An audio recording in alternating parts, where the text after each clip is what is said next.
Terima kasih untuk Anda yang masih bergabung bersama dengan kami dan di segmen ini kita akan review bagaimana jalannya perdagangan di sepanjang hari ini dan kami ingatkan kembali pemirsa, Anda bisa berpartisipasi di WhatsApp interaktif kami tepatnya di 0812 di 8788 di 3723 seperti yang tertera di layar televisi Anda nantinya. Dan saat ini kami sudah terhubung melalui Zoom bersama dengan Bapak Ahmad Yakiye yang merupakan Head Online Trading and Technical BCA Sekuritas. Kita akan langsung sapa saja. Pak Yaki, selamat sore, apa kabar Pak?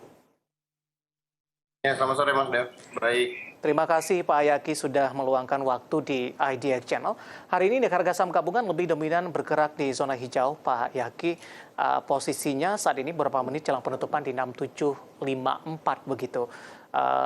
Meskipun pergerakannya relatif sempit, tapi sama-sama kita harapkan penguatannya atau posisi penutupan semoga lebih jauh atau lebih baik jika dibandingkan dengan penutupan perdagangan kemarin, di mana di sesi penutupan sesi kedua penguatan IHSG lebih cenderung ke arah terbatas penguatannya. Bagaimana analisis Anda pola pergerakan teknikal untuk indeks harga saham gabungan di hari ini?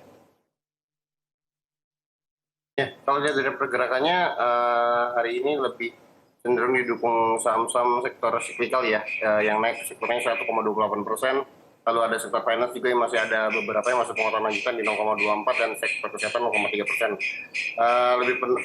Dan sektor juga transportasi yang naik 1,42%. Lalu ada yang menjadi lagging ISG masih dari basic industry, energi, dan teknologi ya. Tapi itu juga nggak terlalu banyak ya. Jadi makanya kalau kita lihat ISG masih mampu bertahan 26 poin plusnya atau 0,39%.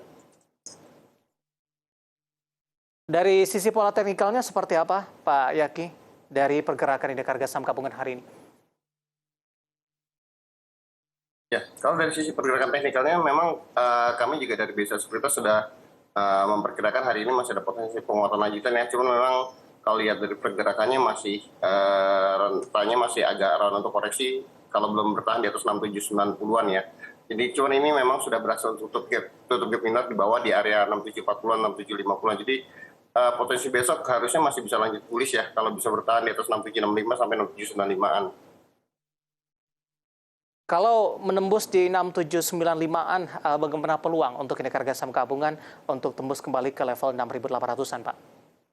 Harusnya lebih mudah ya Mas, karena kalau kita lihat cenderung dari baik harian maupun mingguan ya, itu area terdekat itu di atas MA 120 itu di area 6.820. Dan kalau masih bisa lanjut harusnya MA 180 di area 6.900 itu masih mungkin dijangkau untuk ISG dalam waktu 1-2 minggu ke depan ya. Karena memang kita tahu juga di minggu depan itu mulai memasuki akhir semester kedua dan biasanya kinerja emiten akan lebih kelihatan lebih bagus ya. Ya.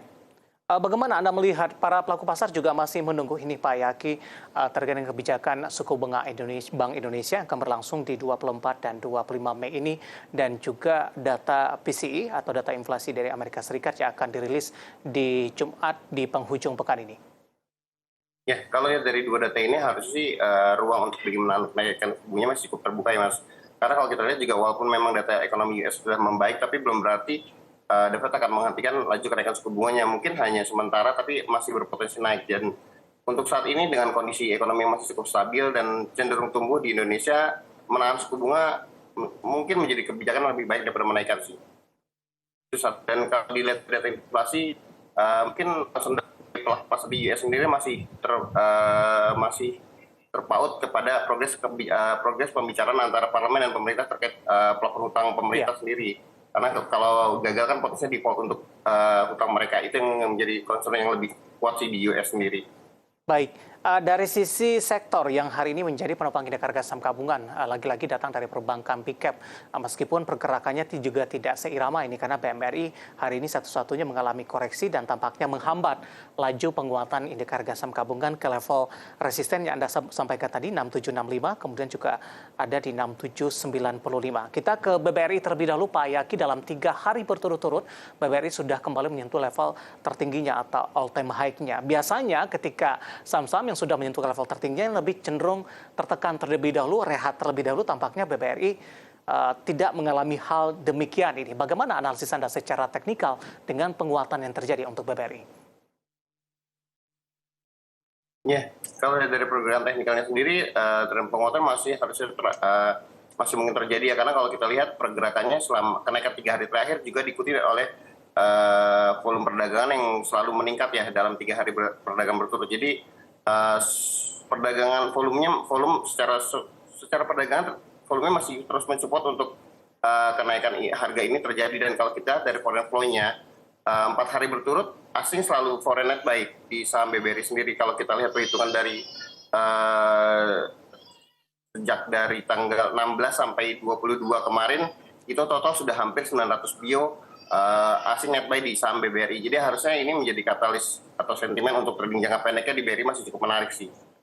Baik, hari ini secara intraday-nya BBRI menyentuh ke level tertingginya sepanjang masa kembali di 5.600. Untuk target resisten selanjutnya di berapa, Pak Yaki? Kemudian juga bagaimana strateginya bagi yang sudah ambil posisi ataupun yang baru ingin berpartisipasi untuk saham BBRI?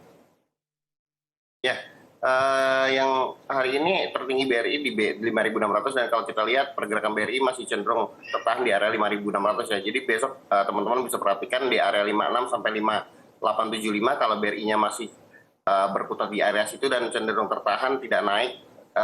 Saran kami lebih untuk take profit atau slow on strength ya. Dengan support terdekat kalau memang mau buy on weakness di area bawah, terdekatnya di area 53 sampai 5350-an. Baik, lebih direkomendasikan tadi untuk BBRI sell on strength dengan beberapa target resisten tadi, kemudian juga buyback kembali di level 5.300-an ini. Dan lagi-lagi keputusan investasi tetap ada di tangan pemirsa IDX Channel. Kita bergeser ke perbankan big cap selanjutnya untuk BMRI. Tampaknya BMRI hari ini berbeda arah jika dibandingkan dengan beberapa perbankan big cap lainnya. Tertekan cukup dalam di 1,91% di 5.125. Analisis Anda untuk BMRI? Ya. Kalau lihat dari pergerakan 4 big bank ini memang yang paling lagging ada 2, BNI dan Mandiri. Cuman memang yang menjadi concern di kami secara technically, BMRI ini masih tertahan di area 4990 sampai 5100. Jadi kalau memang pun koreksi di area sini sudah mendekati area untuk bottom fishing atau buy weakness di BMRI sendiri ya, di area 5000 sampai 5100. Jadi kalau besok ada koreksi minor, itu potensi untuk akumulasi baik untuk saham BMRI-nya. Dan memang kalau kita lihat hari ini, kita kebetulan tadi pagi juga rekomendasi untuk Bank Mandiri buy on break di atas 5.300 dengan concern bahwa jika Mandiri gagal break di atas 53 cenderung untuk take profit atau sell on strength. Dan ini juga kelihatannya sama. Jadi besok cenderung buy on weakness di area 5.000 sampai 5.100 dengan resisten terdekat di area 53 sampai 5575-an untuk BMRI. Baik, disarankan untuk masuk kembali atau buyback kembali untuk BMRI di level 5.100-an pemirsa. Di 5.125 penutupan hari ini tertekan di 1,91%. Dari perbankan big cap kita bergeser ke energi, Pak Yaki. Sambil menunggu updatean penutupan sesi kedua hari ini untuk pertambangan batubara, Pak. Sehari sebelumnya sempat mengalami penguatan setelah tertekan cukup dalam. Yang cukup menarik hari ini adalah Adaro yang kembali mengalami auto reject bawah, dan hari ini kebetulan juga bertepatan dengan ex-date dividennya di 23 Mei 2023. Bagaimana analisis Anda koreksi dalam yang terjadi untuk Adaro hari ini? Pergerakan Adaro memang masih cenderung bearish ya kalau lihat dari pergerakannya sejak 28 April 2023 ya, dan sempat rebound di area sekitar 10 Mei 9 sampai 10 Mei 2023 cuma kembali koreksi. Jadi harusnya sih kalau lihat pergerakan tren supportnya itu harusnya masih ada support di area 2230-an sampai 2240-an. Jadi teman-teman kalau memang mau entry better wait and see dulu, kecuali Adaro rebound ke atas 2.300 sampai 2.340-an. Jadi untuk saat ini lebih cenderung untuk reduce atau sell sebagian karena memang supportnya di area 2240 sampai 2230 sampai 2240 dengan resistance terdekat di area 2330 untuk confirm entry buy lagi ya. Karena memang kalau besok gagal bertahan di 23 cenderung masih koreksi sih. Artinya ini penguatan untuk saham-saham energi terutama batubara di perdagangan hari sebelumnya hanya penguatan sifatnya temporari saja, Pak Yaki? Sebenarnya kalau kita lihat dari beberapa saham batubara yang lainnya masih cenderung rebound ya Mas, seperti Indi dan sendiri ya. Ini tertekannya lebih karena memang exit-nya juga. Jadi memang tekanan exit biasanya kan berlanjut 1-2 hari ke depan untuk saham sektor pertambangan. Jadi potensinya kalau besok nggak kuat bertahan atau rebound di atas 2.300, 2.330, kami lebih menyarankan untuk reduce sebagian untuk posisinya di Adaro sampai di Oke. area 22 sampai 22.30-an. Baik, analisis untuk Adaro yang hari ini juga menjadi pemberat indeks harga saham gabungan auto reject bawah di 6,91% ditutup di 2.290 dan lagi-lagi keputusan investasi tetap ada di tangan para investor dan trader pasar modal Indonesia.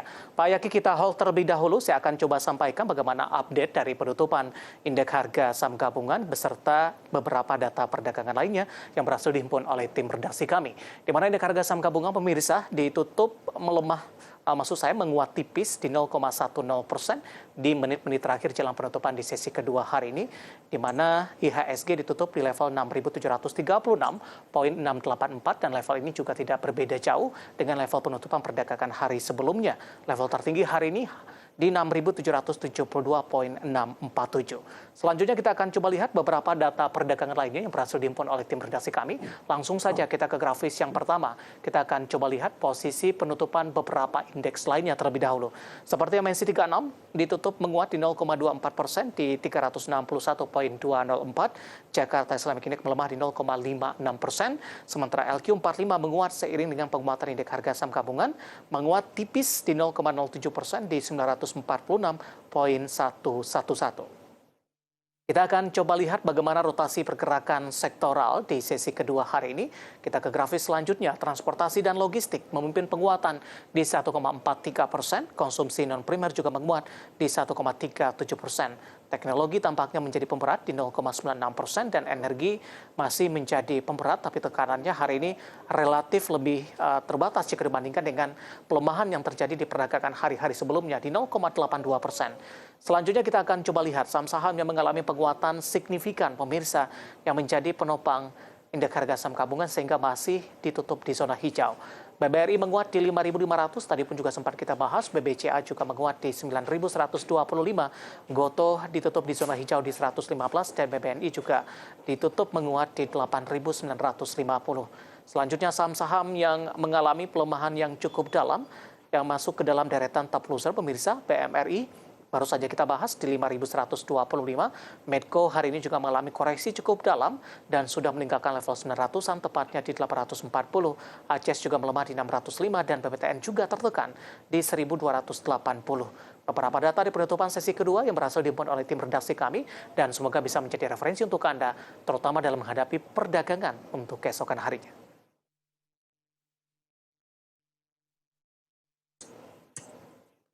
Kita akan jeda kembali dan tetap di tempat Anda, karena setelah ini kita akan ulas saham-saham pilihan apa saja yang direkomendasikan dan mungkin saja bisa menjadi salah satu referensi untuk Anda. Kami akan segera kembali sesaat lagi.